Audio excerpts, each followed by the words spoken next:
Hey, I'm Aaron from GameEnthus, and this is Logic and Lore, which is set in the Wicked and Wise board game universe.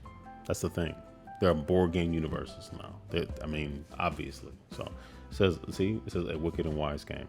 This game is designed by Darren Reckner and Jason Hager, and is being published by Weird Giraffe Games. Basic premise is rival constellations are kind of out of line and need to be put back in order, and two wicked and wise mice are competing to get their, I guess, respective constellations, or the constellation that they're working with back in order. So, logic and lore. Let's open the box and see what's in it. Stuff. Okay, let me just mention right off the bat that what you're seeing here is a prototype, so the final box is going to be larger. The graphics and design might be a little bit different. The player tokens are probably going to be dragons and not cats, but that's fine. So this is what a setup looks like. The game is for 2 players, and they be facing each other.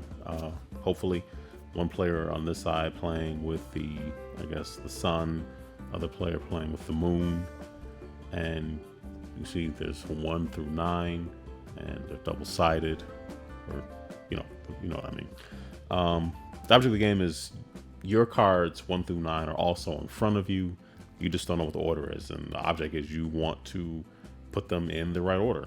You want to put the cards in front of you, be they the sun or the moon, in numerical order 1 through 9. These tokens that you see here on either side are to sort of help jog your memory about where things are as you're uncovering and discovering things about your cards. So they kind of correspond to what's on this card here. As you can see, they line up pretty well, neighbors and all that kind of stuff. There are 2 different sort of modes. So this is the Star Bright mode, which is the more difficult one, I believe. And then there's Starlight, which is where the designers recommend you start on that side. And that also goes for these. In terms of the turn order, each player will get one, so you can mix and match. So a player who's played before, maybe they'll play on Star Bright, and a new player will play on Starlight. Depends on what you want to do. The player playing on Star Bright is going to make it a little more difficult for themselves, maybe to balance it out, but you can both play on one mode, or mix and match as you see fit. I'm probably going to be focusing more on the Star Light mode, because the tokens that I mentioned before is a thing where you can like block people from asking certain questions and things like that, but that is in the Star Bright mode. So kind of be focused on the Star Light mode, and there's questions here. So question 1, point to each aligned. Are these sequential? Is the sum exactly 10? Is the sum odd? Is the sum greater than 10? Is either within 1 space of being aligned? A line means 5 is here. 4 is here. That's what a line means. Balance, choose 1. Is it on the correct half?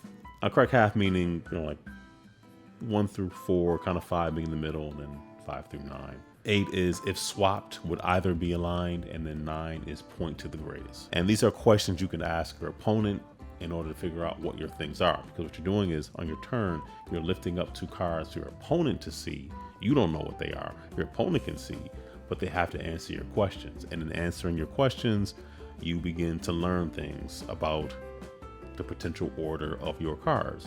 And as you learn more, you can move things around such that when you feel confident that you've aligned everything from 1 through 9, and you can end the game by revealing that you've aligned everything. Now, if you're wrong, you kind of lose instantly, but that's the charm of the game.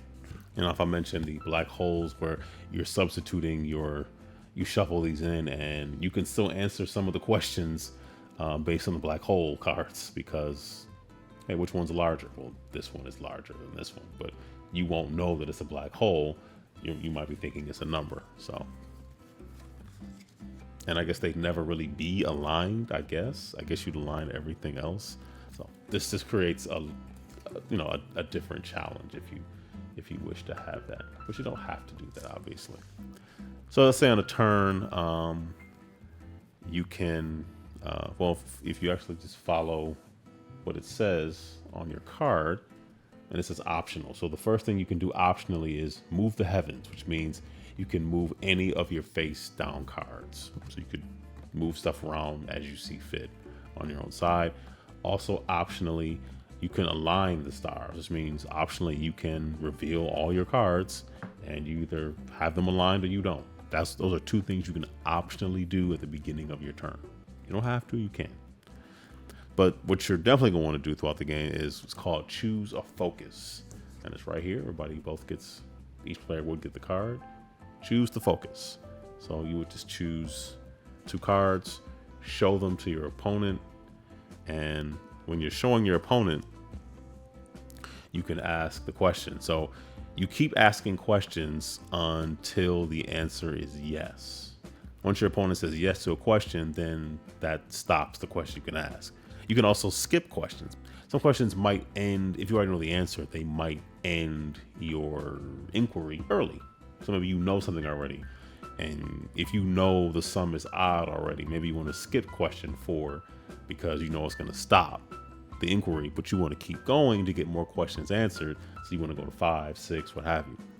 So as you pick 2 cards, you flip them up, and you would say, point to each that's aligned. And your opponent would literally point to either card if they're aligned. So if this happened to be 1 and 2, they will point to both those cards, telling you these are both aligned. Point to both aligned. If the answer is no, you keep going. Are these sequential? If the answer is no, let me just take a look at them. And wow, what are the odds of that? I did not know this was 1 and 2, but I guess it would stop right there. If I said, flip these up and said, are they aligned? They point to 1 and 2. It would stop it. But on the next turn, I don't want to skip question 1 because I already know they're aligned. So I want to go to question 2 is, are they sequential? Search the sky is asking the questions. And then the step after that, which is actually repeated, which is still optional. You can do the same thing optionally when your turn just begins or when it ends, or to bring it to a close, which is move the heavens. You can always move any of your cards around. So it's up to you. You might be making it harder for yourself. In this case, had I just arbitrarily moved things around, I would have essentially moved 2 things that were already aligned, 1 and 2. But just to show you, hopefully these aren't aligned because I want to show my point very well. Okay, so this is 6 and 8. So if I got up to question 6 and said, is either of these 1 from being aligned? The answer would be no, but they're close. But if I asked if the sum of these odd, no, it's 14. So is it greater than 10? Yes. So if I got up to question 5, is the sum greater than 10? Yes. And then that would end my inquiry and my turn, and it will go over to the next player's turn. It's about starting to ask these questions and just figure out little bits of information at a time, and then using these to sort of jog your memory so you can start placing these tokens on things, or well, underneath them, or whatever works for you, in order to, make sure you have some markers and things so you can start memorizing. Okay, they did say the sum of these 2 is 10, but neither one of them is aligned, but they are sequential, things like that. It's an interesting game. I don't think I play anything quite like it. Now I play things like Hanabi, where you can't see your cards and you're trying to order them. So it does sort of have that similarity, but I haven't played anything quite like this, where you're given the questions you can ask. It's just a matter of, are you skipping ones you don't need and asking ones you do? How are you going about doing things? Like, you're just arbitrarily moving your cards around, which can make it more challenging. It also can make it nigh on impossible for you to succeed. Like I said, the second optional thing you can do is align the stars, meaning you align your cards, and if you're confident, hopefully you're right, and you got 1 through 9. So yeah, that is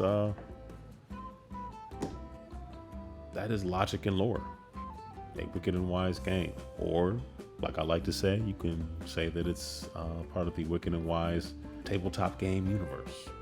Who's Thanos? Who knows? Where did Lady Sif go? There's so many questions. That's Logic and Lore. If you look in the description, there should be a link where you can learn more about the crowdfunding campaign for this numerical deduction game. I found it fun. I don't have anything quite like it. Just out of curiosity, I want to see logic and lore, mice and dragons, wickedness and wisdom, wicked and wise. All right, this time I'm really leaving. I'm gonna let you go. All right, take care, stay safe, be blessed.